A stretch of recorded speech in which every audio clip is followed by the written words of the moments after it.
Бұл видеодағы кейбір тарихи деректер шамамен берілген.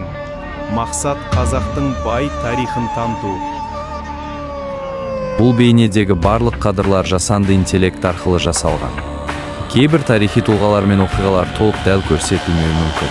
Жұмыстың мақсаты көркемдік және танымдық контенттің дауысы.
Ағайын,